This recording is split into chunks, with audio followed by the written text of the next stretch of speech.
কুণাল ঘোষ বলছেন যে আরজি করের এটা একটা বিচ্ছিন্ন ঘটনা, এটা আমি আজকে খুব দুঃখ পেয়েছি। এটা ওনার কথাটা শুনে আমার মেয়ে একটা অন ডিউটি ডক্টর সেখানে মারা গেছে, এইভাবে নৃশংসভাবে তাকে হত্যা করা হয়েছে, এটা উনি বিচ্ছিন্ন ঘটনা বললেন। এটা আমি আজকে খুব দুঃখ পেয়েছি ওনার কথাটা শুনে। ওই নয়, তেল ভরতে জলাশয়ে নামলো গ্রামবাসীরা। হলদিয়ার কারখানার তেলের পাইপ ফুটো হয়ে তা খালের জলে মিশতেই সেই তেল সংগ্রহের হিড়িক পড়ে গেল স্থানীয় বাসিন্দাদের মধ্যে। দেখব সেই ছবি।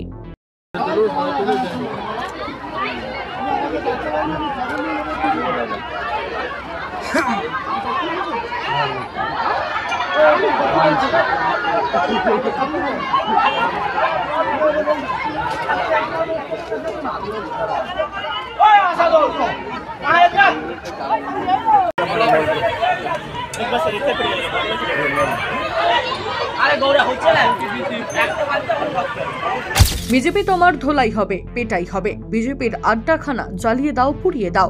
বিজেপির টাকা বন্ধের বিরোধিতা করে তৃণমূলের টাকা পাল্টা মিছিলে বেরিয়ে এখনো বিতর্কিত স্লোগান দিলেন হাবড়া পৌরসভার প্রাক্তন চেয়ারম্যান নীলিমেশ দাস। শুনুন।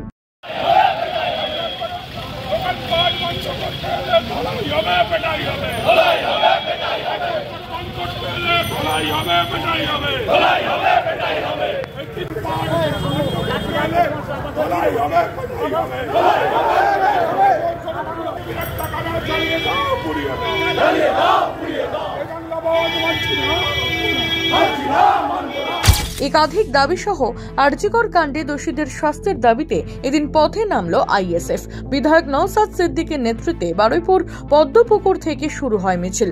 এদিন মিছিলে কর্মী সমর্থকদের অংশগ্রহণ ছিল চোখে পড়ার মতো।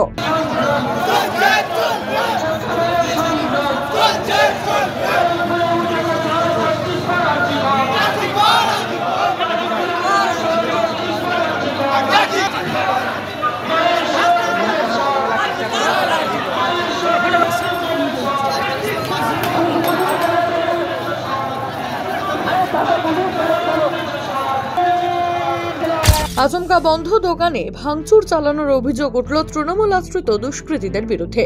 ঘটনাকে কেন্দ্র করে তীব্র চাঞ্চল্য ছড়ালো মাথাভাঙা ময়নাতলী মোড় সংলগ্ন এলাকায়। দোকানের মালিক উজ্জ্বল বর্মন জানান, প্রায় 3 মাস ধরে তার দোকান বন্ধ রয়েছে। তিনি কোনো রাজনৈতিক দলের সঙ্গে যুক্ত নন। তারপরেও এদিন বেশ কয়েকজন যুবক বাইকে করে এসে তার দোকানে ভাঙচুর চালায়। খবর পেয়ে ঘটনাস্থলে আসে মাথাভাঙা থানার পুলিশ। কি কারণেই হামলা তা জানতে শুরু হয়েছে তদন্ত। হুড়মুড়িয়ে ভেঙে পড়ল 150 বছরের পুরনো বাড়ির একাংশ। ভয়াবহ দুর্ঘটনার সাক্ষী হাওড়া মল্লিক ফটক এলাকা। দুপুর 2:30 নাগাদ হুড়মুড়িয়ে ভেঙে পড়ে রাধা মাধব ঘোষ লেনের 3 তলার একটি পুরনো বাড়ি। বিকট শব্দ পেয়ে বাইরে বেরিয়ে আসেন স্থানীয় বাসিন্দারা। ঘটনায় প্রাণহানির কোনো ঘটনা না ঘটলেও তবে ভাঙা বাড়িতে আটকে পড়েন একজন। যদিও ঘটনাস্থলে হাওড়া সিটি পুলিশ বিপর্যয় মোকাবিলা দলের সদস্যরা পৌঁছে তাকে উদ্ধার করতে সক্ষম হয়েছে। প্রাক্তন পুরমাতা মল্লিকা রায়চৌধুরী জানান, দীর্ঘদিন আগেই প্রায় 150 বছর পুরনো এই বাড়িটিকে বিপজ্জনক ঘোষণা করা হয়েছিল। সেই সংক্রান্ত নোটিশ টাঙানো হয়েছিল। রাজু ঝা, সাফনাবিক নিউজ, হাওড়া।